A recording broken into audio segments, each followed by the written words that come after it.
What is going on, guys? Welcome back to the watch list. We've had a crazy week with the Instagram and stuff, so if you guys are following me on Instagram, you are no longer following me on Instagram. That account, somebody hacked it and deleted it, so if you do need to get a hold of me, there is a new link down below to the new Instagram I just created. We're still doing the same things day in and day out. We're still making money. It doesn't really matter to me that somebody hacked it. Round of applause for the hacker. It's all good, man. You still didn't get my money because you tried to hack me on PayPal. But it's all good, too. But with that being out of the way, let's get into the plays. Cue the intro. I've been getting dirty money. Hey guys, thank you for watching this video. Don't forget to hit that thumbs up and subscribe.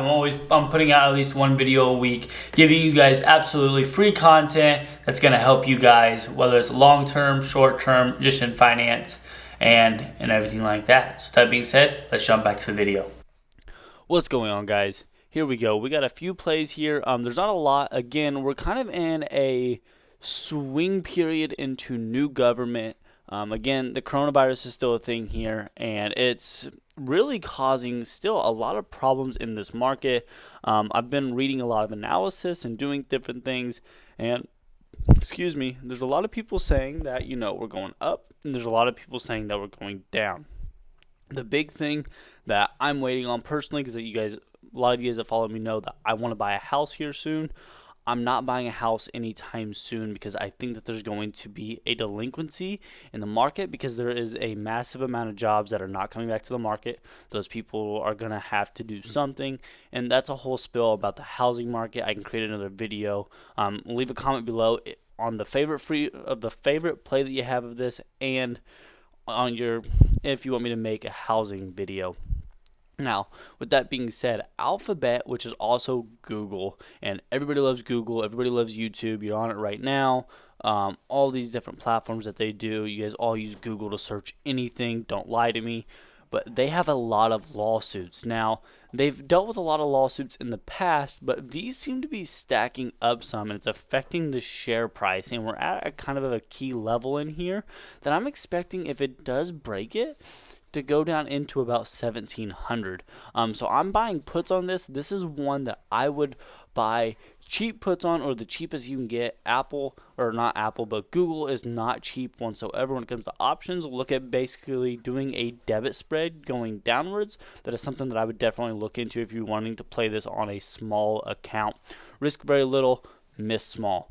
That way you're not draining your account. General Motors and Ford, these two, I hate American auto companies.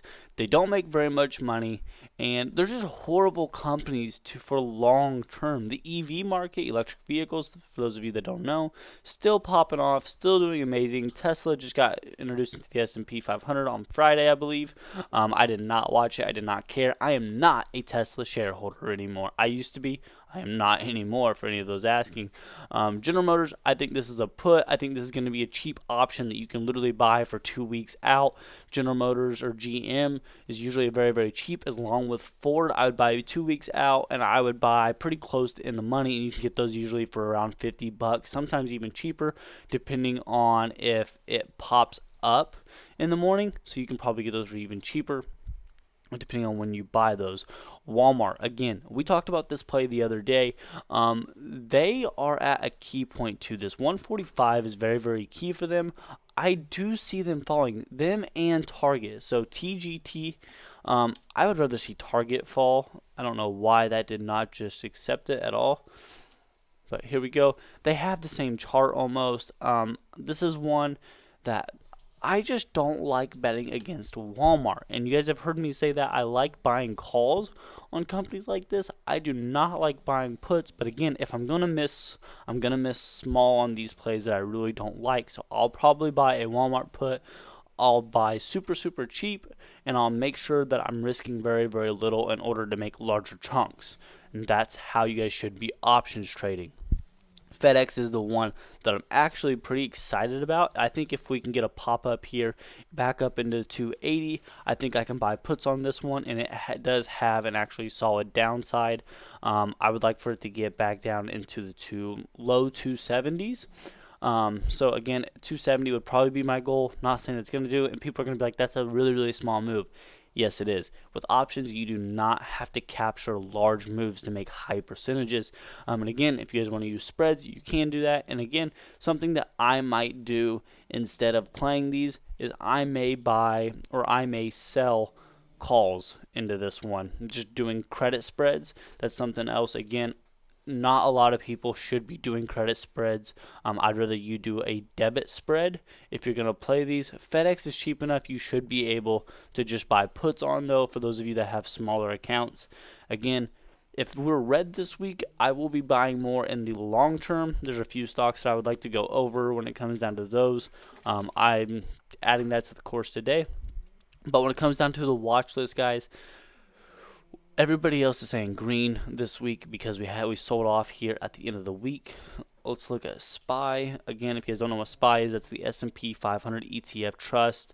370s is where we're sitting right now. We just hit all-time highs at 372. You guys can see I ended up, I think I sold a put and covered it in here. Or bought a put and then sold it down in there. My bad, I did not cover that. And I played the E-mini off of this as well. I can see this one bouncing down into the 360s and then bouncing back up. But again, this one has not moved tremendous amounts. You guys can see we've been very consolidating right now. The VIX hasn't been crazy compared to these moves where we've made it from 318 to 350 in a month. Actually, less than a month. This looks like it was 3 weeks. And then boom, you're doing it again. Those crazy moves aren't happening right now. Can they happen? Absolutely. But I think there needs to be either chaos or there needs to be just set in stone stability for this to actually take off and just rocket to new highs, and not just 10-cent highs or 10 cents above what was the high. So with that being said, guys, thank you guys all for watching this video. I hope this helps somebody. Watch the plays. Again, you don't have to play these. These are not recommendations. These are just what I'm watching for this week. With that being said, guys, thank you guys for everything, and I will see you guys very soon.